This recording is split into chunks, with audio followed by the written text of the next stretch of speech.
asalaamaaleykum wa rahmatullahi taala wa barakatu jërëjëf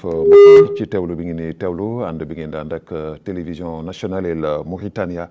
mais également jërëjëf yéen ñi nga xam ni yéen a taamu seen émission xeltu di ànd ak moom saa su samedi jotee ci fukki waxtu ak benn jotee tey jii nag ñu dalal leen beneen kàngam ci biir réewu Mauritanie bi mu nekk ñaareelu yoonam muy ñëw émission xeltu tey nag du mouchoir ndaxte la fois passée bi ñu ko fi invité moom émission bi daf ko jooy waaye tey nag moom mouchoir amul voilà ndaxte émission spéciale la ñu yónni ko fi jëwrinam bi nu dénk lépp loo xam ne jëm na ci wàllu njàngale mi ak lépp loo xam ne dafay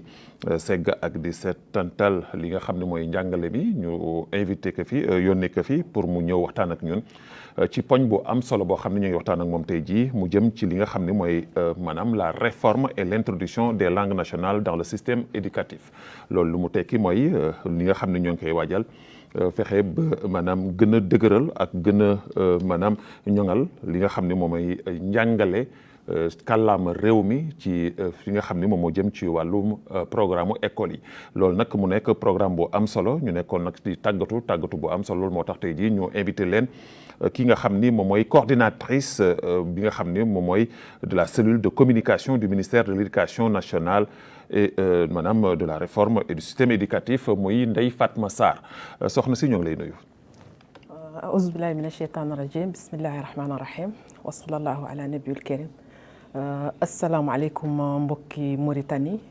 asalaamaaleykum Babacar yow mi dama lay nuyu d'abord beral la nuyoo jaajëfal la ci dalal bi nga ma dalal pour une deuxième fois ci sa plateau bu yeñ janj bi donc di ñaan rek lépp luñ fi waxtaane yàlla na doon li jëriñ incha allahu taala. voilà tey jii nag moom waxtaan wi lépp maanaam ci njàngale mi la dara du ci politique dañuy waxtaan rek li nga xam ne moom moo jëm ci wàllu éducation comme ni ma ko junjee léegi au début maanaam tey jii doon la dalal ci benn poñ bu am solo. ndaxte boobaak léegi ñoo ngi koy ñaan askan wi ñoo ngi ciy wax guddeeg bëccëg. parce que ñuy gis ni li nga xam ne moom mooy làkkum kàllaama réew mi dañ ko bàyyi woon mu nekkoon maanaam ci gannaaw kenn mosu ko dugal ci wàllu njàngale mi alors tey jii jëwriñ ji nu dénk lépp lu jëm ci wàllu njàngale mi di éducation jóg ngir mën a fexe ba intégrer wala maanaam introduire li nga xam ne mooy njàngale kàllaama réew yi ci biir école yi alors ngeen nekkoon ci formation fan yi ñu jénn formation boo xam ni ay experts ñoo fi ñëwoon doon leen ci doon tàggat est-ce que mën nga nu dellu sil tuuti ci lan moo undu li nga xam ni moom mooy formation boobu nga xam ni yéen a ngi ko doon def au niveau du ministère. waaw Babacar donc avant l'entame de mes propos da nga may ma sant tuuti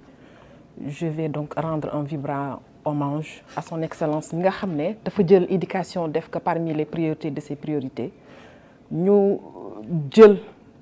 koppar yu bëri disponibiliser que rien que pour réhabiliter l'école mauritanienne ba ci loolu ñu engagé wu durant ces 3 dernières années ci réformes yoo xam ne ay réformes yu vaste la à tous les niveaux et ci secteur yëpp année bi ñu génn donc rentrée scolaire 2022-23 coïncidé ak le lancement de la première année de l'école républicaine mu nekk nag loo xam ne muy que le président de la République le premier ministre en lui-même moom ci boppam ak ay ñoñam jël ko def seen mbiru bopp ba nga xam ne suivi ak évaluation bi ci war ay nitu boppam des conseillers la ñu déployer un peu partout ci établissement yi pour que ñu mun a am un résultat probant bu loolu biñ ci génnee ñi ngi song la 2e année de la mise en œuvre de la réforme du système éducatif te loolu li ko xaati mooy la loi d'orientation bi nga xam ne dañ ko promulguer tout récemment nga xam ne day wane wala day jëmmal école bi nga xam ne mauritaniens yi moom lañ doon xaar ak école bi nga xam ne moom la ñu bëggal les générations futures loolu nag li ci gën a am solo mooy la création de cet institut des langues wala pour la promotion et pour l'enseignement des langues nationales muy création boo xam ne création bu bees la nga xam ne day tax ñu mun def une transition ba mën a introduire les langues nationales dans le système éducatif mauritanien loolu nag mu am loo xam ne daf ko laaj parce que dafa am une phase préparatoire boo xam ne moom ngay njëkk a def balaa ngay mën a dugg bala ngay mujj song mbir mi donc ci loolu ci la ñu def semaine bi passée c'était du 10 au 12 juillet un atelier boo xam ne dañ ko def pour mun a génn benn schéma expérimental boo xam ne dina permettre que ñu gën a mieux préparer mbir mi gën a song mbir mi donc atelier boobu nag biñ ko defee c'était un expert sénégalais boo xam ne bii il a fait un peu partout la sous-région te question introduction des langues nationales donc mooy lu ko jógaloon donc mu nekkoon atelier bu am solo boo xam ne bii jàngat yi fa tabarakallah ak échange yi ci am nekkoon na des échanges très fructueux léegi nag ñu war a song la seconde phase mooy le recrutement tout d'abord opérationnalisation de l'institut ndax institut bi directeur bi rek moo fa nekk amagul personnel mais aussi ñu xool naka la ñuy def ba tàggat ñi nga xam ne ñoo war a porter mbir mi ñoo war a piloter mbir mi ba ñu mun a def matérialiser l'introduction des langues nationales dans le système éducatif mauritanien. Mais voilà justement madame la coordinatrice est-ce que tey jii réforme bi nga xam ni wax nga ko mu nekk réforme boo xam ni comme ni nga ko waxee koppar bu bare dugal nañ ko ci réforme bi dugal nañ ko ci li nga xam ne moom la nguur gi taxawal nii est-ce que du loo xam ni dañ ko baral maanaam def ko defin boo xam ni def la boo xam ni jëlul temps bi mu war a jël est-ce que du jaar fi yeneen réforme yi jaar wala yeneen taxawaay yi jaar ba nga xam ni dafay doon loo xam ni day doon échec est-ce que c'est bien réfléchi? Bon, échec on le souhaite pas te je dirais pas que ni dañ ko def à la va-vite parce que gis nañ ñu réew mi pratiquement tous les 10 ans da daan am réforme depuis l'indépendance à nos jours wala bien un peu bien avant da doon am réforme presque tous les 10 ans mais cette réforme bi ñu commencé dans les normes en 2019 la waroon commencer mais 2019 bi ñu ko waree entamer ci le Covid bi ñëw donc ñu nekk en stand-by ba mbir mi dal tuuti ñu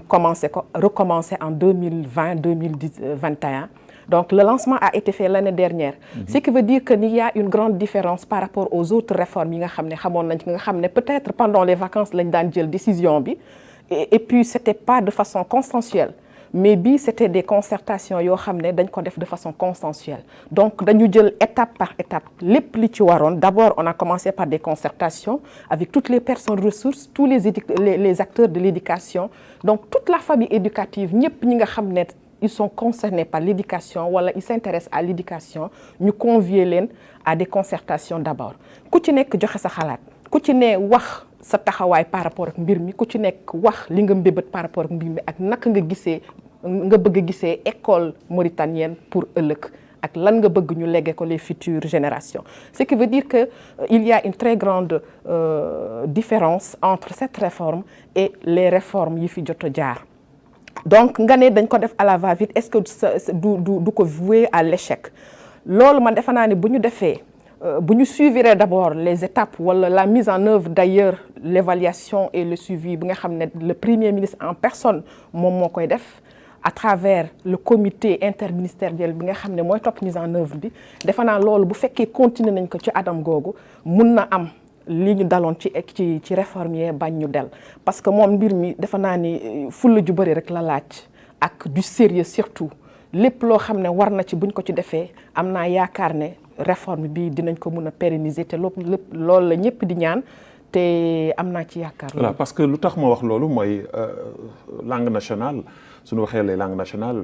du arabe bi du français. parce que jàngale arabe ak français depuis zaman ba léegi loolu la ñu xam. langue nationale yi dafa nekk loo xam ni c'est un peu complexe. alors un peu compliqué aussi. alors donc ça pour nga mën ci réussir il faut que mun nga am ay assises yu wóor a wóor. alors tey jii yaa ngi may wax léegi ni ma personnel bi pratiquement amagul dara taxawagul. alors donc le démarrage je ne pense pas que ça va être. non du côté administratif je veux dire que ni du côté administratif. donc côté institution bi le personnel bi nga xam ne ñoo war a nekk ci institution bi. ñooñu kenn nommé gu leen parce que c'est toute nouvelle création donc le directeur est déjà en place institut bi créé nañ ko déjà c'est déjà bien léegi li des mooy ñu nommer le personnel mais vivier bi nga xam ne ñoo war a piloter boobu l'enseignement des langues vivier boobu dañ koy jël ci les inspecteurs ci certains enseignants wala ci yeneen personnes ressources yi nga xam ne bul fàtte que ni amoon nañu institut des langues nationales boo xam ne amoon na ay jàngalekat yu xarañ nga xam ne à travers la sous-région à travers le monde même je dirais seeni recherche wala seeni ay documentation yi nga xam ne jot nañ ko fournir ci institution boobu nekkoon na loo xam ne nit ñi joxoon nañ ko gëdd lool te nekkoon na loo xam ne lu respecté lool la ce qui veut dire que ni le personnel administratif xëy na moo nekkagul en place te je pense bien que ça ne va pas tarder mais les viviers bi nga xam ne ñoo war a moom la ñu war a former ñooñu aussi parmi les enseignants les inspecteurs ak ñi nga xam ne ñoo fi nekkoon képp koo xam ne ki apte na pour mun a continuer loolu pour mun a dimbali l'institution pour que ñu mun a def former d'abord les formateurs et ensuite former les enseignants bu ko defee nga xam ne l'introduction bala ñu koy def day fekk lépp pare na te l'introduction aussi je vais rappeler que ni c'est pas prévu pour cette année c'est prévu pour la rentrée prochaine 2024-2025 ce qui veut dire qu'on a une année encore donc lu ñuy ñaan rek mooy kay ñi nga xam ne ñooy les décideurs nañu def le tout pour que lépp mun a nekk en place avant août 2024 comme ça à l'entrée des classes lépp jaar yoon. Est-ce que du jaar fi mu daan jaar ça veut dire que Mauritanie ñëpp xam nañu ni su dara jógee ñëpp daan ci jógandoo. am ci bëgg-bëgg am ci ngëm-ngëm pour ci dem mais fan ko war a jaar ak nan ko war a jaaree toujours dafay voué à l'échec mooy ñan war a jël ak ñan war a jël teg leen fan leen war a teg duñ leen fa teg da ngay gis Ndeye Fatma Sarr nekk na ci benn position am na tey ji xam na Babacar Naam mu ñëw Babacar Naam amul benn disposition pour mën a tey ji jàngale ci wàll woowu mais comme xam na Ndeye Fatma Sarr loxoom xaw na fa gudd mu mën ko arranger mu dung la est-ce que da ngeen ko def ci critères yoo xam ni day nekk loo xam ni lu leer la lu tegu ci yoon la ñëpp yam ci pour mu mën a nekk loo xam ni une réussite parce que jàngale la langue nationale comme ni ma ko waxee léegi du jàngale français du jàngale arabe. C'est pas facile du tout. Voilà. Mais xam nga aussi voué à l'échec boobu sax laa bëgg nag ñu jóg ci parce que il faut qu'on soit optimiste un tout petit peu. Il faut que ñun ñëpp ñu gëm mbir mi. Parce que il y a déjà une réelle volonté politique de la part du gouvernement te loolu déjà c'est un atout leneen li ci topp donc pour que mbir yi bañ a vouer à l'échec comme tu le dis je crois que liñ daloon ñeneen ñi peut-être pour l'expérimentation de 79 pour mu bañ leen dal je crois que li ñu war a njëkk def mooy ñu def de telle sorte que ñu am des textes juridiques yoo xam ne au moins dina am une certaine assurance pour que lépp loo xam ne war nañ ko def par la suite ñu mun ko def ci anam yu leer leneen li ci des mooy ci tàggat mi ndax dina jaar yoon ak du jaar yoon defe naa ni loolu suñu ay décideurs bu fekkente ni rek wax dëgg yàlla ñor na leen dëgg-dëgg ni ñu koy waxee ñor na ñëpp d'ailleurs nous sommes tous concernés bu fekkente ni ñor na leen defe naa ni critères yi ñuy war a teg pour jël ñi nga xam ne ñoo war a jàngale ces langues nationales dañ ko war a def de façon transparente et de façon claire donc man bu ma waree tey jii ñëw ne damay jàngale pulaar wala damay jàngale soninké te je suis pas apte à le faire donc c'est pas la peine que ñu may jël bu fekkente ni nag bugguma yëf yi jaar anam nu mu war a jaaree xëy na noonu mun na demee noonu mais am naa yaakaar ne gouvernement bi mbir mi jox nañ ko benn importance boo xam ne bii defe naa ni suivi bi ñu def ci mise en œuvre réforme bi defe naa ni suivi boobu dina ci am te le directeur aussi bi fa nekk c'est quelqu'un c'est un grand cadre de l'État c'est un docteur un professeur à l'université aussi te gëm naa ni bu fekkente ni mbir mi jaar na ci loxoom rek dina ko def ci anam yu mu gënee. mais foofu tamit que madame la coordonnatrice est-ce que amul lu leen di xaw a tiital ci wàllu woowu parce que soo xoolee ci wàllu enseignement bi. maanaam les enseignants yi nga xam ne tey jii ñoom la ñu war a jël di leen yóbbu ñu war a dem parce que quand on parle maintenant de l'enseignement maanaam des langues nationales dafa war a englober donc toute la Mauritanie. Tout à fait. Voilà toutes les régions mauritaniennes. Alors aujourd'hui gis nañu ni même au niveau maanaam ci li nga xam ne mooy français bi mooy arabe bi on a des problèmes d'enseignants souvent soo demee tey jii dans certains villages wala dans des zones yoo xam ne un peu reculées da ngay gis ni dañuy am ay problèmes mu professeur am problème mu enseignant alors est-ce que tey jii su si jàngalee maanaam langue nationale yi duggee est-ce que du xaw a compliqué est-ce que vous aurez tous les moyens nécessaires pour avoir ce personnel-là suffisamment. Par rapport à la ressource humaine. Voilà. Donc loolu je dirais bien que déficit en enseignant boobu c'est criant et c'est réel donc chaque année le ministère ñi ngi def de telle sorte que déficit boobu ñu mën ko remédier nu mu waree. Aussi bu ñu fàtte ni il y a aussi l'introduction de l'arabe ci à partir de la 3e année te loolu aussi vivier boobu aussi dafa nekk en déficit ce qui veut dire que ni donc état bi il faut que mu jëlaat d'autres mesures yoo xam ne yi dina tax avant la rentrée 2024 ñu mën a teg en place un vivier boo xam ne bii dinañu mën a piloter loolu mais bu fekkente ne defuñu ko déjà am nañu des enseignants yoo xam ne des parties yoo xam ne ci carte scolaire bi yoo xam ne difficilement dañuy am enseignant ce qui veut dire que déficit bi c'est un peu criant à tout moment donc buñ ci naree yokk lii donc il faut que d'autres mesures soient prises à temps enseignants yi ñu war a tàggat ñu tàggat leen à temps lépp ñëpp ñoo xam ne ñii war nañu jàngale ñu déployer leen ci anam yi mu waree ak ci heure bu mu waree bu ko defee il faut que ñuy anticiper il faut à chaque fois que ñuy anticiper di former les professeurs à temps aussi ñuy jéem a planifier jéem a xam tant de professeurs la ñuy soxla en 2024 ñu former leen ci at mi balaa sax 3 mois yi di des ci ouverture bi donc lépp nekk en place donc defe naa ni loolu suñ ko defee ce sera pas voué à l'échec te buñ ko defee aussi jàngalekat bu ci nekk wala ñii ñuy former ku ci nekk dina nekk prêt ba nga xam ne bu ouverture école jotee rek ku ci ne di nga nekk sa place dinañ def déploiement bi ci war te incha allah ñëpp dinañu commencer ndoo les cours ensemble te fépp fu langue nationale war a dugg parce que c'est fait sur l'étendue du territoire donc tous les enfants mauritaniens doivent en bénéficier pour que ñu mun a assurer à tous ces enfants un enseignement équitable de qualité et inclusif. critères de recrutement bi nga xam ne personnel bi moom ngeen ko war a def maanaam personnel enseignement. bon nan lay demee. bon critères yi pour le moment defe naa ni tegaguñ ko parce que eggaguñu ci phase boobu mais bu ñu demee ba koy def les premiers concernés donc les premières formations bi ñu njëkk def ça va concerner les inspecteurs. donc les formateurs d'abord formateurs yi nga xam ne ñoom ñoo yore ñeneen ci école dans les aussi bien à l'institut nu mu tudd sax supérieur aussi bien qu'à l'ENI donc bu ñu jëlee ñooñu yokk ci ñooñu les inspecteurs ñooñu d'abord la ñuy njëkk former bu ñu former ñooñu ba pare peut-être en fonction de ça dinañu mun a dresser seen liste wala ñu def seen critères yi nga xam ne moom la ñuy jëlee les candidats yi nga xam ne war nañu nekk apte pour mun a jàngale ces langues nationales. ci yan niveau lay dem ci fondamental bi. secondaire bi ba universitaire day c'est à tous les niveaux pratiquement donc dañuy commencer par le préscolaire d'abord.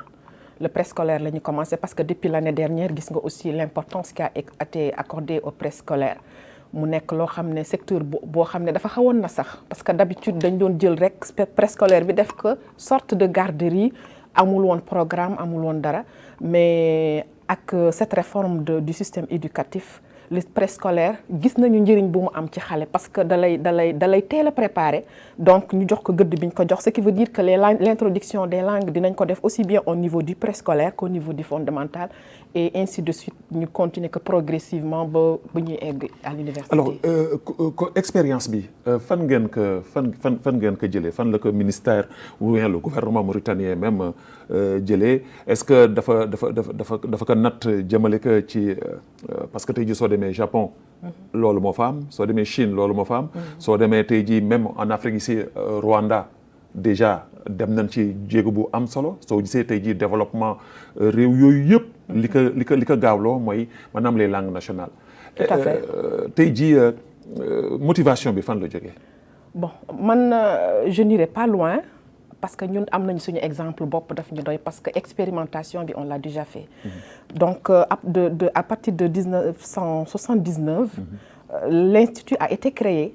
te institut bi bu ñu ko créé am na promotion boo xam ne jàng nañu ba 6e année te aussi am na recherche yu bari am na documentation bu bari boo xam ne defoon nañ ko ñi nga xam ne li ñu xaatimoon ci documentation boobu c'était reconnu un peu partout aux Antilles dans la sous-région un peu partout c'était reconnu ñu dem ba nga xam ne la Mauritanie était en avance par rapport aux autres pays de la sous-région ci question langue nationale yi donc ce qui veut dire que ni ñun d'ailleurs pour ne pas aller loin pour ne pas chercher loin loolu rek déjà référence la ci ñun mais aussi booy xool partout dans le monde les linguistes dañuy prouver que ni introduire les langues nationales dans nos systèmes éducatifs dafay yokk ci xale bi lu bëri parce que day tax xale bi dina ko faciliter acquisition savoir yi parce que aussi dina bu dee ci suñu domaine dina tax une certaine équité mun a am ci xale yi parce que booy xool avant français arabe lañ doon jàng ñun français peut-être une partie de la Mauritanie français du suñu langue nationale donc am na partie boo xam ne tamit arabe moom moo gën a jóge seen langue ce qui veut dire que ni foofu équité du mun a am donc arabe bi booy expliquer par exemple une leçon ki nga xam ne kii arabophone la kooku mooy ëpp chance que xale bi nga xam ne bii olof la nàmp wala saraxule la nàmp wala haalpulaar la nàmp ce qui veut dire que ni l'introduction de ces langues am na ses atouts aussi quelque part donc dina permettre une certaine équité aussi dina permettre élèves yi mën a am les mêmes chances même égalité bi ci acquisition du savoir bi donc comme ni nga ko waxee rek prouvé nañu un peu partout dans le monde que xale boo xam ne bii da nga ko tàggat ci tout tànkam ci langue nationale am ci lay gën a apte à acquérir des savoirs ci lay gën a apte aussi mu mën a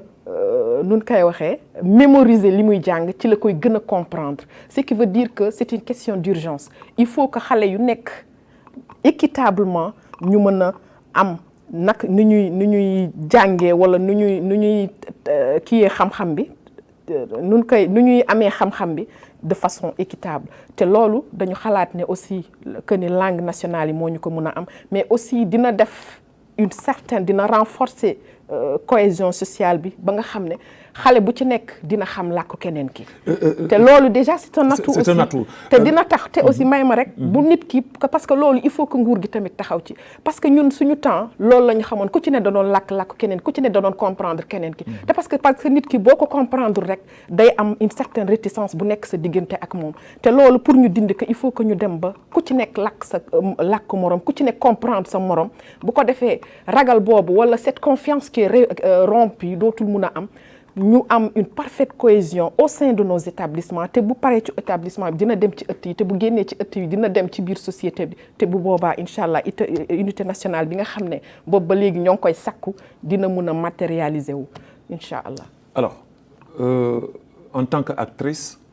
les inconvénients parce que li ngay wax li yëpp avantage la. muy xale bi avantage la muy renforcement bi nga xam ne dafay gën a tax. ñi du gën a duggante muy unité nationale bi parce que man su may làkk sa làkk ngay làkk sama làkk dana am lu nu lié loo xam ne lié wuñu woon loolu c'est très très très important ñu leen ci encourager di leen ci féliciter mais les inconvénients soo ko doon en tant que actrice tey jii soo ko doon natt lan lay doon. les inconvénients bëri na donc benn rek bi ma ci gën a soxal mooy que ne damay ñaan l'introduction des langues c'est vrai que c'est très important et c'est très utile pour suñu système éducatif aussi bien que c'est très utile pour nos enfants mais bu ñu fàtte ni à partir du préscolaire wala à partir du fondamental xale bi xelam cerveau am dafa nekk en croissance donc li may ñaan rek mooy ñu bañ a surcharger les enfants parce que déjà ñi ngi am un programme très lourd te fekk introduire guñu les langues mais avec l'introduction des langues dinañ ma wax ne aussi que l'enfant a la capacité d'assimiler plusieurs langues à la fois wala plusieurs disciplines à la fois c'est vrai mais c'est pas donné à tout un chacun c'est pas donné à tous les enfants am na ñoo xam ne seen croissance dafa gaaw am na ñoo xam ne seen croissance gaawul am na ñoo xam ne aussi seen perception gaaw na am na ñoo xam ne perception bi gaawul ce qui veut dire que lu may ñaan rek mooy ñu def que de façon progressive à l'image du Sénégal par exemple dañu dem la phase expérimentale ñu jël par région def ko ñu jël par langue di introduire par niveau di introduire les langues muy du bu ko defee nga xam ne xale bi dina jàng à l'aise ces disciplines yi mu jotoon a am mais aussi dinañ ko mun a tàggat ci langue yi ba nga xam ne niveau bu mu mën a jot rek dinañu mën a introduire benn langue bu ko defee du def benn inconvénient ci moom du yàq dara ci jàngam. alors institut bi yaa ngi wax ni yéen a ngi ci ñu ngi ciy taxaw pour que mën a jëmmal pour maanaam la construction de cet institut là mi ngi en cours. L'institut existe déjà. Non, ça veut dire que maanaam l'institut existe alors. L'institut existe déjà le directeur est déjà nommé et ils ont déjà un local. déjà mi ngi fii clinique Kissi derrière clinique Kissi la nekk donc c'est tout ce qui manque à l'institut maintenant c'est que ñu opérationnaliser ko. donc lépp loo xam ne mooy côté ressources donc c'est tout ce qui reste man defe naa ne loolu xam naa dootul yàgg. dinañ ko def parce que xëy na changement yi am mooy xaw a tardel affaire yi tuuti mais ministre bi dem mi ngi woon ci loolu. alors pour recruter ce personnel là il faut donc un concours lay nekk. wala comme ni nga ko tuddee ñi nga xam ne ñoo fi nekkoon parce que en 79 institut xam nga ñi fi nekkoon en 79 aussi faut pas parce que ñooñu tamit amatuñu xam nga ñooñu ñu ci ëpp dañu kii sous le poids de l'âge aussi bu fàtte ni ñoom ñëpp ay mag lañu te am na ci ñu bërit ñoo xam ne sax ndeysaan na leen yàlla yërëm nekkatuñ fi la majeure partie donc ce qui veut dire que ni ñoom léegi xam naa ne seeni xam-xam ñi nga xam ne ils sont aptes ils seront ciblés mais ñi nga xam ne xëy na âge bi mayetu leen que seen xam-xam mi ngi fi la documentation ñoom ñoo ko xam wala peut-être yenn ci ressources yi ñuy soxla yi pédagogique wala didactique ñoom dinañ ko mën a fournir ce qui veut dire que ni ñooñu c'est des personnes ressources yoo xam ne à tout moment institut bi dina leen soxla et d'ailleurs loolu la leen directeur bi wax keroog nee na leen mun leen na ngeen xam ne à tout moment yéen a fi nekk yéen a yore documentation bi yéen a yore les infrastructures didactiques et tout donc à tout moment mën nañ leen soxla mais xam nga ak âge bi xëy na ce sera pas facile pour eux ce qui veut dire que ni léegi pour que ñu mun leen renforcer il faut que les formateurs mun a ñëw renforcer leen il faut aussi que ñu yokk ci les inspecteurs d'abord ensuite ñu mun a teg des critères bu ñu tegee critères de sélection ñu sélectionner ñi ñuy jàngale bu ko defee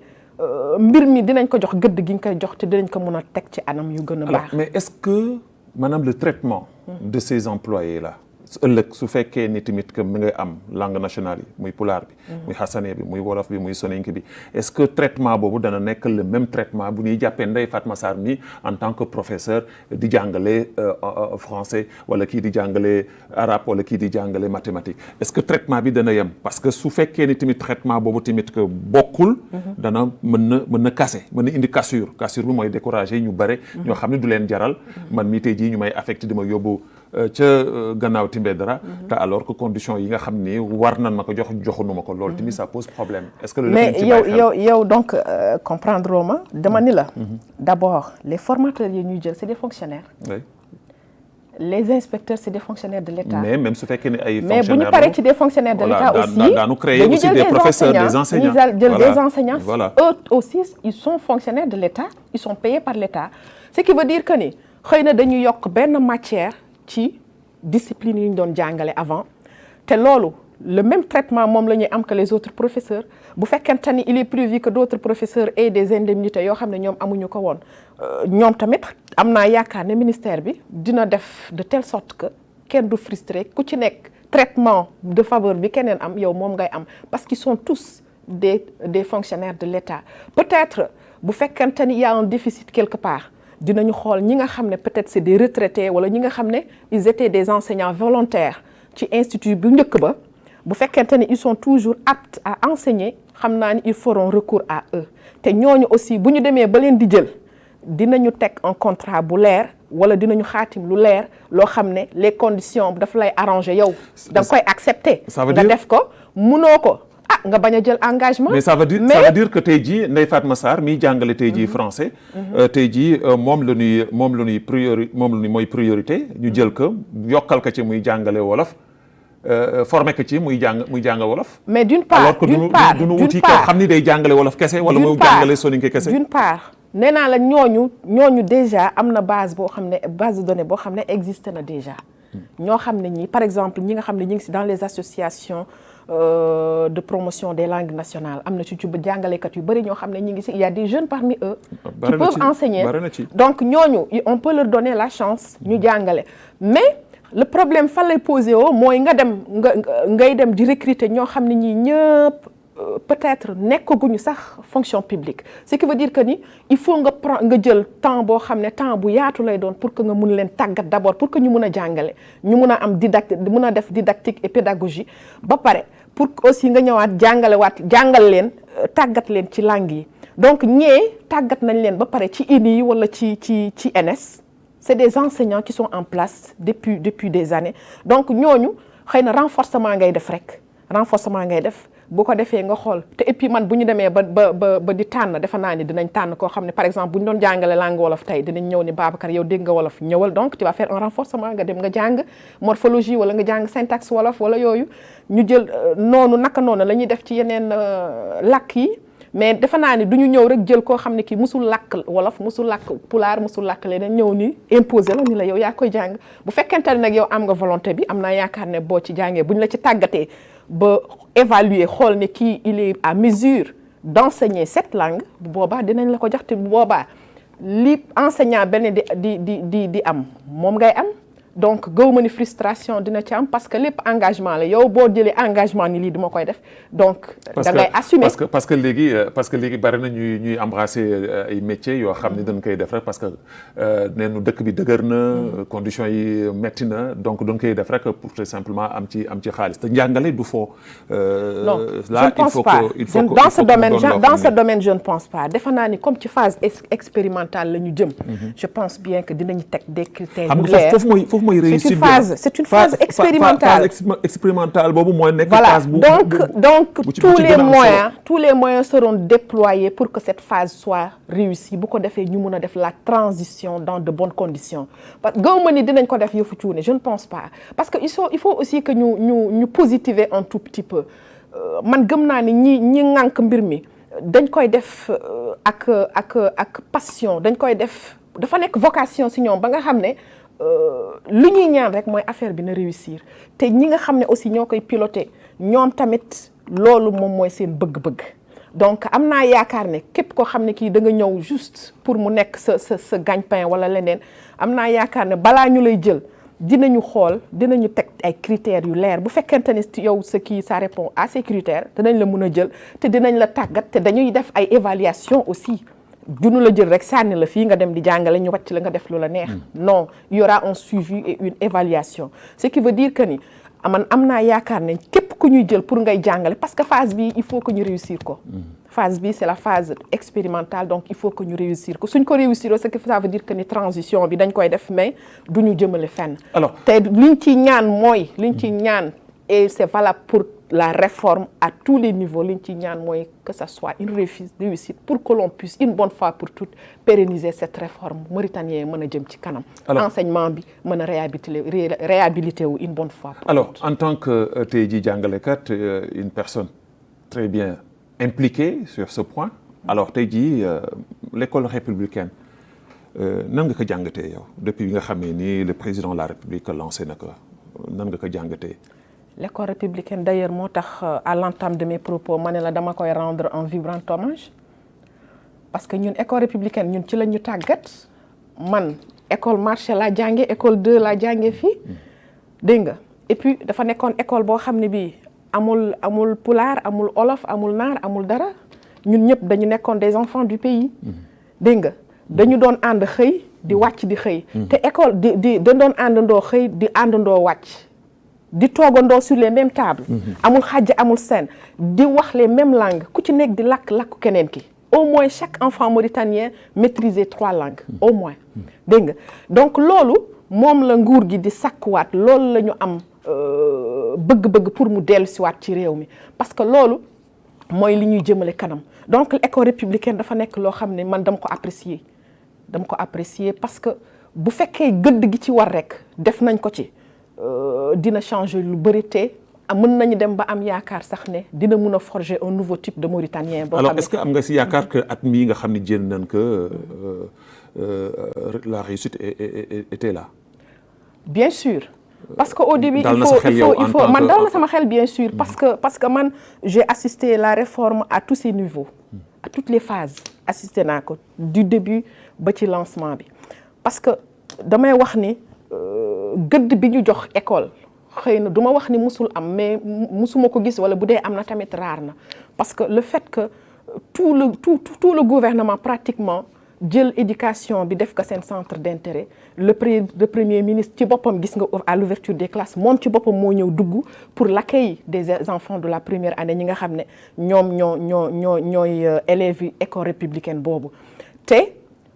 suivi bi ci am tamit ñoo ngi ko doon continuer léegi nii ñun ñu ngi ci fin d'année ñu ngi entamé la seconde phase te même cette seconde phase yooyu journaliste nga duma la jàngal dara gis nga les informations. Nous sommes à 2 mois wala 3 pratiquement de la rentrée scolaire mais le comité est déjà en place commencé nañu déjà def nañu seen évaluation et ça a été positif parce que au début c'était pas facile du tout. Absolument. C'était pas évident. Au début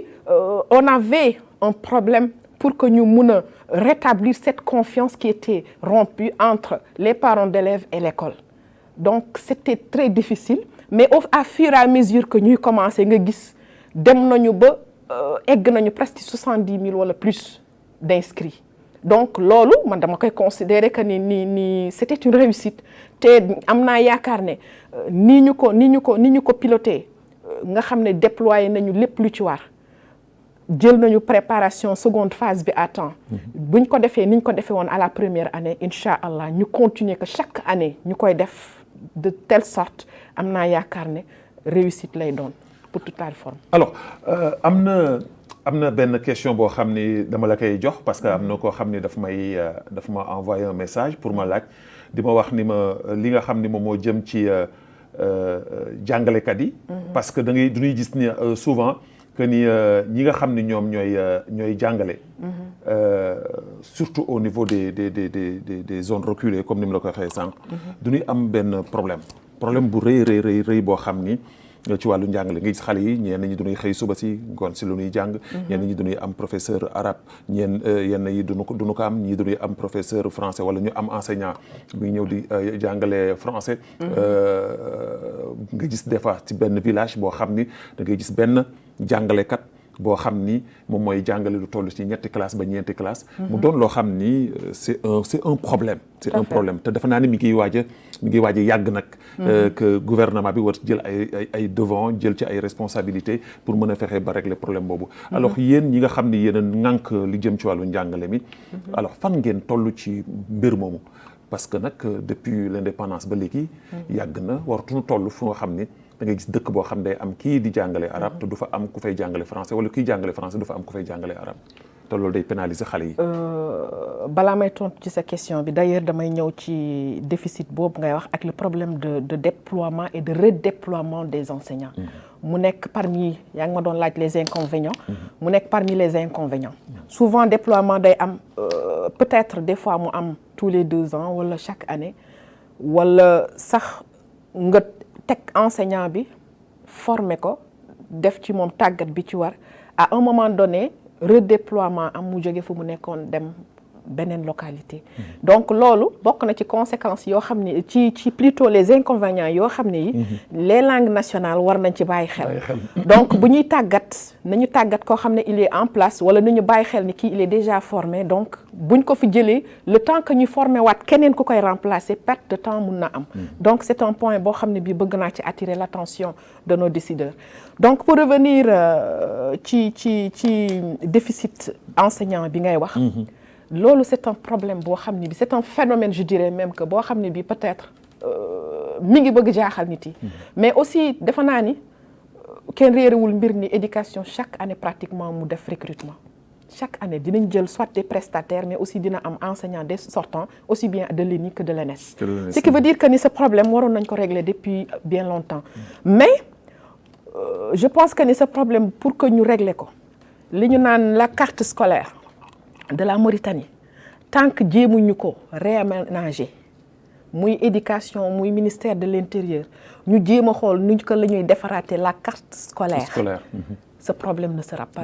résolu parce que da ngay xool da ngay romb des fois ci yoon bi da ngay voyager benn école mi ngi nii benn école mi ngi ne y a des écoles sax yoo xam ne yi xëy na élèves sax amu fa. wala aussi avec le nomadisme nga gis des écoles yoo xam ne dañuy jàng 3 mois saison bi ci topp seeni famille déplacé wu école ba day tëj donc il faut que nguur gi taxaw je sais que ce sera pas facile c'est pas facile du tout parce que ku ne xam na li ci laxasu mais nguur gi dafa war a jël ay matukaay yu mat ñu réviser la carte scolaire bu ñu réviser la carte scolaire ba pare defe naa ni le problème de ce déficit en enseignants ne se posera plus. parce que loolu dama lay dëggal ci loolu parce que am na ay jamono ma ànd fee ak njiitu réew mi ci dëkk ci àll bi mais da nga doon gis ni da ngay gis benn dëkk boo xam ni du leex fii dëkk tel la. tout à fait. am fa am fa benn soo fa gisee une dizaine de xayma wala kër ñoo fay nekk. nga dem dawaat tuuti gisaat fa beneen dëkk. alors que peut-être que loolu su fekkee ne regroupé woon nañ leen. tout à fait dana mën a créer ça pose benn problème au dëkk ministère voilà dëkk bu dëgg comme ni nga wax ni. revoir la carte scolaire parce que loolu tamit c'est important. Pourtant des efforts ont été fournis ces 2 dernières années. Parce que au courant de l'année même am na redéploiement bu am mais ce sera jamais suffisant. Ce sera jamais suffisant comme nu ma ko waxee rek il faut que la carte scolaire mu am une stratégie boo xam dañ koy teg en place amul ma Demba amul ma Samba parce que léegi il faut que ñu xool l'intérêt du pays il faut que ñu xool l'intérêt de nos enfants parce que chaque enfant a droit à un enseignement de qualité et il faut que aussi ñu assurer l'équité dans tous les établissements bu ko defee tous les enfants vont apprendre en même temps auront bénéficié des mêmes connaissances te auront aussi la chance d'avoir des enseignants yoo xam ne dañuy nekk en permanence ci établissement yu ñu nekk mais sans la révision de la carte scolaire. Je pense que ça sera difficile. Alors madame la coordinatrice dugg ci benn poñ dellu soit balaa ñuy dellu soit sax ci li nga xam ni moom mooy réforme yi ak langue nationale yi parce que dafa ma amal solo lool muy les résultats cette année du bac nan nga ko jàngatee. Ça a été positif comparé aux 2 dernières années parce que à la première session on se retrouve avec 15 virgule donc comparé aux 2 dernières années je dirais que ni évolué na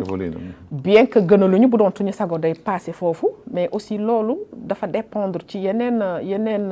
anam mais je dirais bien que évolution am na par rapport comparé aux 2 dernières années te on s'en félicite ñoo ngi féliciter aussi ñi nga xam ne ñoo ngànkoon mbir mi defoon ci fulla defoon seen kéemtalaay kattan pour que daaw nga xam ne critique bu dee dégg nañ ko ñu mën a def de telle sorte que ren ñu mën a évoluer un tout petit peu ñuy ñaan aussi que les années à venir affaire bi gën a améliorer wu mais aussi booy xool pour que ñu dépasser aussi ce seuil wala ce stade ce sera pas facile parce que dañuy comparer souvent la Mauritanie à d'autres pays yoo xam ne seen enseignement dañ ko diversifier ñun c'est pas diversifié et puis l'enseignement booy xool yenn statistiques yi nu muy réyee wala nu muy kiiyee c'est parce que l'enseignement professionnel et technique dans les autres pays de la sous-région dafa diversifier de telle sorte que moom mooy yokk fooy xool pays boo xool muy am ay 30% d'admis wala 40% d'admis c'est que secteur éducatif bi dañ ko diversifier de telle sorte que toutes les disciplines day am aussi dañ koy renforcer ak l'enseignement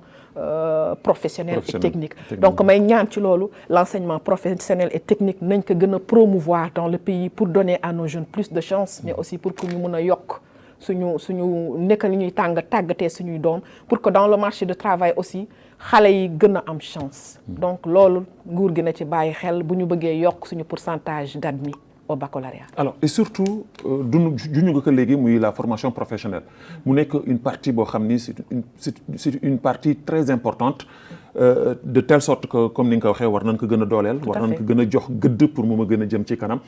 alors tey jii su fekkoon ne tey jii da nga doon indi benn idée boo xam da nga koy teg nga xam ni fii kat su fekkoon ni jaar nañ fa daanu mën a vraiment sauver partie boobu lan lay idée bu may teg xam nga enseignement professionnel booy xool par exemple dans les pays en France par exemple da ngay gis y a le bac qui est fait ci boulangerie par exemple am na ñeneen ñuy def menuiserie am na ñuy def photographe am na ñuy def coiffure am na ñuy def ku ci nekk xam nga dañu war a bàyyi xel xam nga xale yi léegi booy xool éducation intéressé tu leen wala bat la plupart xale yi jàngatuñu dañuy ñëw classe juste pour avoir un diplôme dem mais je pense que nguur gi war nañu xalaataat ci loolu parce que monde bi dafa évoluer de telle sorte que il faut que ñu jéem a xool ñu préparer notre jeunesse pour que demain au concert des nations baat suñu jeunesse wala suñu pays yi mun a taxaw ci auprès des autres nations te loolu ça se prépare dès maintenant donc loolu lu ko mun a indi mooy parfois nga gis xale boo xam ne day def bac mais su paree lu muy jàng à l'université gënalu ko c'est juste que amul leneen lu mu mun a def da ngay gis des branches yoo xam ne aussi du mun a indil xale bi ouverture dans le marché du travail surtout dégg nga Voilà. ce qui veut dire que ni la promotion de l'enseignement technique et professionnel dafa nekk loo xam ne il faut que ñu def ko. Et surtout il faut ñu may aussi les élèves ñu leen di may la chance de faire leur propre choix. parce que da ngay gis xale bi day nekk ci école peut-être du fa am niveau du mun a évoluer ci école boobu c'est parce que peut-être am na beneen domaine boo xam ne bi domaine boobu fa la am compétence fa la ay capacité mun a kii évoluer wu donc bu ñu doon diversifier un tout petit peu ñu may xale bi la chance mu def choix li mu bëgg ba ci sax y a des écoles de musique par exemple du côté de l'art. par exemple dama lay dëggal foofu ak dooleel la foofu mooy man gis naa fi un jeune boo xam ni mi ngi Burkina Faso. école de formation professionnelle def ci wàllu boulangerie. mais xale bi su lay defal yow sa wàllu bopp mën nga taxaw nii mu dessiner la def la gâteau yow. tout à fait donc ça veut dire il faut que que ñu diversifier un tout petit peu ça veut dire que loolu il faut que ñu ko war a valoriser voilà. il faut que ñu diversifier le secteur la formation technique et professionnelle. loolu moo ñuy may chance pour que aussi jeunes yi nga xam ne yi ils n'ont pas eu la chance d'aller à l'université wala ils n'ont pas eu la chance donc ñu am les disciplines yoo xam ne moom la ñu bëgg ñoom. nga xam ne mën na leen permettre ñu mën a poursuivre leurs études ñu mun leen insérer quelque part bu ñu leen insérer ku ci nekk nga def li nga bëgg boo ko defee le pays dina économiquement sax dinañu gën a jëriñ ci lu bëri mais tant que ñu ngi nekk ci bac bi kese bac C bac D bac A. donc là on peut pas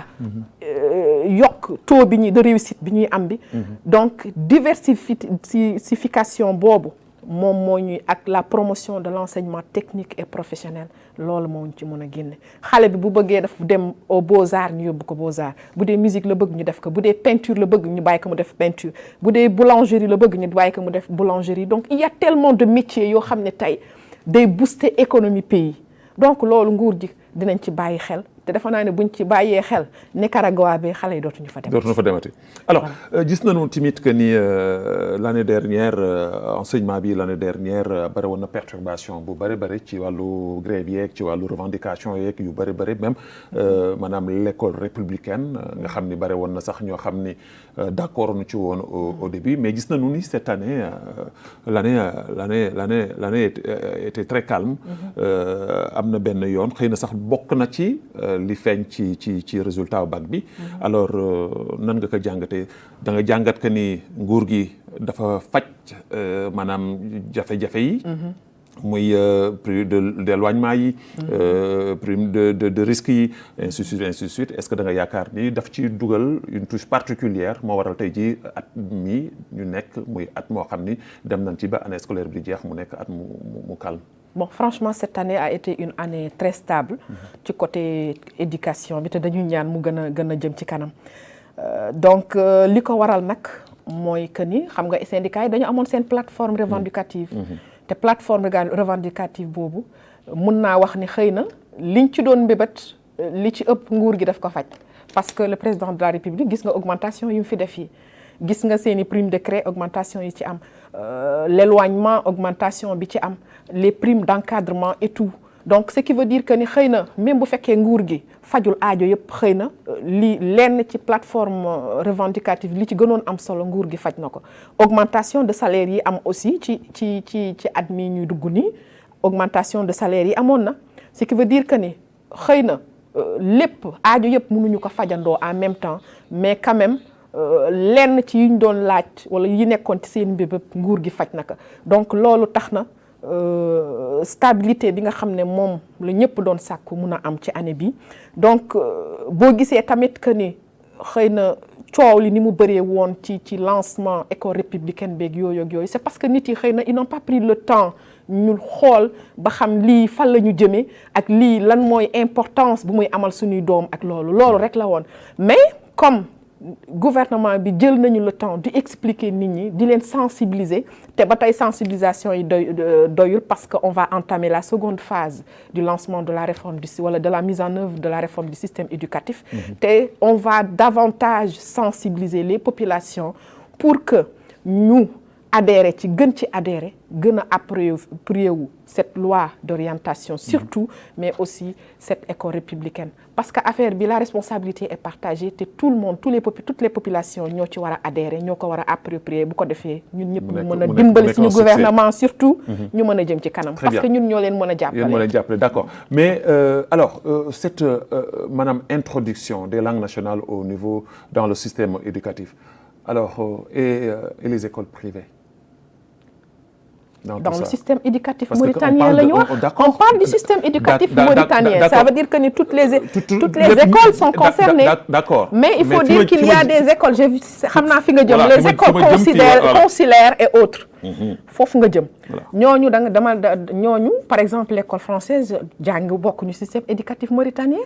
programme français la ñuy jàng mais toutes les écoles privées yi nga xam ne ci système éducatif mauritanien la ñu bokk je précise bien dans le système éducatif mauritanien ils sont concernés par l'introduction des langues parce que c'est un programme mauritanien moom la ñuy jàngale ci biir éducation yi donc mënuñu ci génn donc tout le système éducatif mauritanien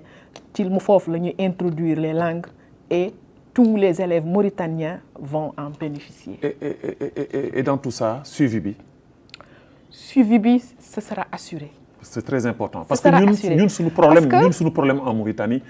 bokk na ci suivi. Suivi bi dëgg la il faut mu am suivi il faut mu am du sérieux te am naa yaakaar ne dina am parce que PM fee mu toog ne le premier ministre mi ngi à l'œil lépp lu nit di def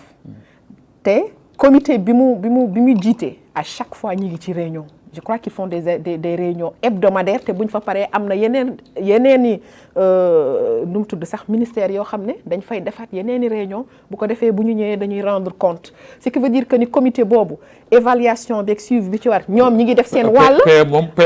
bariwul wax waaye moom. waaye mi ngi jëf bët bi da koy teg fu sore. mi ngi jëf et c'est très important. parce que xam nga cette volonté de la part du gouvernement moo gën a faciliter mbir yi. te nit ñi dañu war a xam ne loolu du lu yomb parce que gis nañ fi des projets yu bëri yoo xam ne dañ koy teg mais tant qu'il y a pas cette volonté de la part du gouvernement boo moytu rek échec bi ngay wax bi ñun ñaanuñu yàlla échec kii la ñu bëgg. voilà ak pas góorgóorlu voilà donc loolu am na déjà te c'était l'aspect le plus difficile nga am la volonté et l'engagement du gouvernement. Le gouvernement s'est engagé te am nañu la volonté ils ont disponibilisé tous les moyens possibles.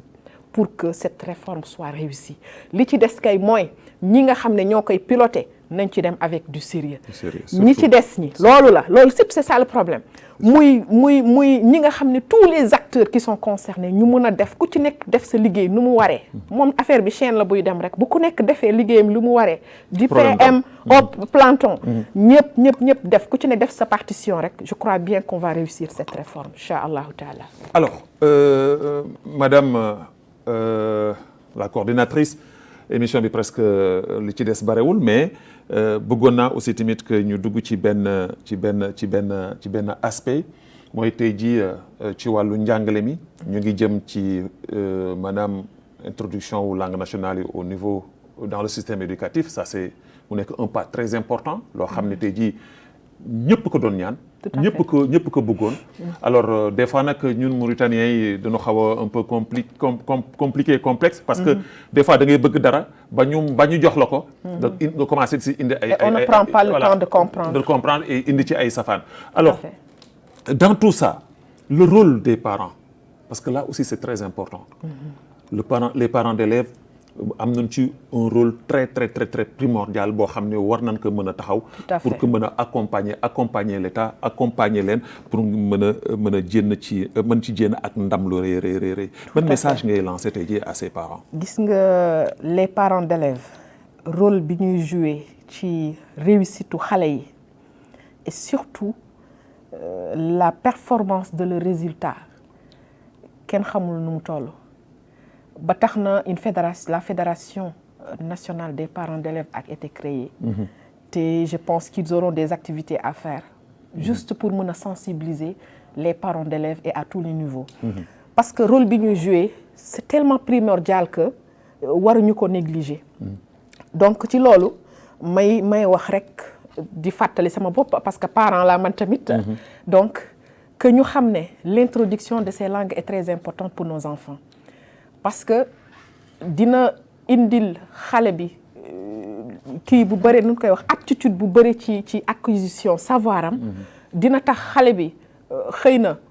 bu fekkonte ne li muy jàngee li wala nuñ koy jàngalee dina jël temps pour comprendre que lii day gën a faciliter compréhension donc may ñaan rek parent bu ci nekk na góorgóorlu te dafa am yenn discours yi wala yenn comportement yoo xam ne dañu am habitude di ko am may ñaan rek ku ci nekk na ko jël tegee côté ces langues nationales nañ leen xoolee ci aspect fonctionnel nañ leen xoolee ci seen aspect nu koy waxee aspect linguistique utilité bu mu mën a amal xale yi ñu bañ a jël xale yi en otage donc utilité bu mu mën a apporter wala avantage yu mu mën a apporter doomu mauritanien yi nga xam ne ñoom ñooy acquérir même ci wàllu développement parce que réew yu bëri yi développé loolu moo leen développé waaw ci lay ñëw ouverture et tout day tax ouverture mën a am day tax une cohésion mun a am entre les différentes couches entre les enfants parce que man tey sama doom bu demee bay làkk keneen ki peut-être que dinañ dem ba ñun les parents d'élèves ci suñu bopp xale bi dina ñëw ni la yaay jàngal wala yaay jàng naa lii tey yow sa bopp mun na la pousser à ce que nga yow sa bopp nga am envie jàng boobu làkk. donc surtout nag surtout sunu jaam yi soninke yi. gis nga xam ni seen làkk boobu moom seen làkk kenn mënu ko laaj doj bu nu jël def ci pot di ko jëndal. voilà donc man je dirais vraiment que ni aux parents d'élèves message bi ma leen di lancer mooy nañu jéem a jàppale seeni doom waaye tamit nañu jéem a jàppale nguur gi parce que mbir mi suñu mbir la ñun ñii. tout à fait ñun suñuy doom bu ñu réussir ñun la ñu réussiral te suñuy doom ñun ñoo leen mën a jàppale. donc bu ñu jàppalee xale yi rek jàppale nañu nguur gi nañu def de telle sorte que yëf yi mën a yomb parce que affaire bi moom tout le monde est concerné mais partition bi ci parents d'élèves yi war a def defe naa ni moo ci ëpp gëdd donc nañ ci jàpp bu baax a baax nañu encadrer xale yi bu baax a baax bu ko defee affaire yi mën a yomb ca kër ga la ñuy former d'abord les enfants sont formés à la maison donc pour mun a ñëw jël savoir ci école bi dañuy mottali rek mais lépp c'est à la base c'est à la maison na famille seen bopp ubbeeku ku ci nekk ubbeeku ci sa dëkkaale boo amee famille naar bu nekk ak yow sa doom mun nga ko bàyyi ko mu dem ci famille boobu dem foo ak ñooñu le fait que ñuy fooy sax ñun kenn jàngaluñu naar kenn jàngaluñu pulaar mais ci biir koñ bi lañ ko jàngee parce que dañu doon foo ñun ñëpp dañu doon foo amuñu woon xaajale y avait pas de différence donc cette diversité c'est notre richesse et c'est le moment d'en profiter c'est important alors l'émission tire à sa fin jeex na tàkk je peux dire alors ban kaddu ngay tàggatoo ak ban message ngay lancé waaw d'abord dama lay sant xëy na li ñu bëggoon a wax yëpp waxuñu ko fi mais incha allah dinañ am opportunité dajawaat fi beneen yoon donc may sant waa ministère ñi nga xam ne ñoo ma fi yabal notamment sama premier ministre sama ministre bi nga xam ne day soog a ñëw ñu koy ñaanal mu accomplir cette mission ak beaucoup de succès di ñaan aussi institution bi nga xam ne c'est une nouvelle création nga xam ne de façon consensuelle mauritanien yëpp dañ ko doon ñaan pour que les langues nationales soient introduites dans le système éducatif mauritanien ñuy ñaan rek yàlla na ko yàlla mottali parce que yéena la rek yàlla mooy mottali waaye tamit ñuy ñaan nguur gi nañ ñu dimbali insha allahu taala ba lii nga xam ne mooy réforme bi l'évaluation et le suivi bi nga xam ne moo ci war nga xam ne surtout mooy tax ñu mun ko réussir donc yàlla nañ ci jàppale te incha allah yàlla na yàlla def ci réew mi yàlla may ñu jàmm incha allahu taala ba lépp li ñu yéetu ñu mun ko jot. incha allah très bien merci beaucoup merci ma fàttali leen ni maa ngi invité woon tey jii Ndeye Fatma Sarr mooy coordinatrice de la cellule de communication du ministère de l'éducation nationale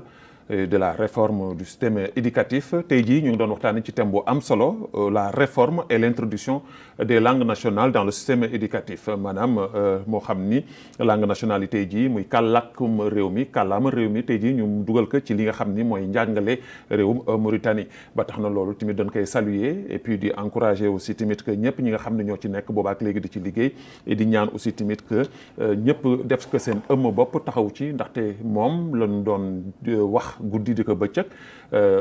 kenn ku nekk wax na ko man mi wax naa ko ci ay plateau bu dul benn du ñaar doon ñaan ñu jël langue nationale yi di ko dugal ci njàngale mi réew mi ndaxte loolu dafay gën a dooleel comme ni ko soxna Ndeye Fatma waxee léegi rek daf ñuy boole ñu bokk ndey ñu bokk baay unité nationale dafay gën a dëgër te loolu tamit je pense que c'est un grand pas et ñuy encourager le gouvernement sur ce point di gërëm di sant bu baax a baax équipe technique bi àndoon ak ñun tey jii ingénieur Abdallahi Abdahi moo fa nekkoon cadrage Ahmed Tall Fall àndoon ak ñun li nga xam ni mooy Bilal nekkoon ak ñun ci wàllu maanaam son coordinateur Dahman comme d'habitude Sinia nekkoon ak ñun ci wàllu fële nga xam ni moom mooy régie kii di Naha Minta Ahmed àndoon ak ñun ci wàllu réalisation bi di leen jox daje incha allah samedi prochain ci beneen émission xeltu ci beneen kàngam ci biir réew mi yàlla na def jàmm ci biir réew mi yàlla muccal leen muccal nu diggal nu ci géej xewal wasalaamu aleykum wa rahmatullahi taala wa barakatuh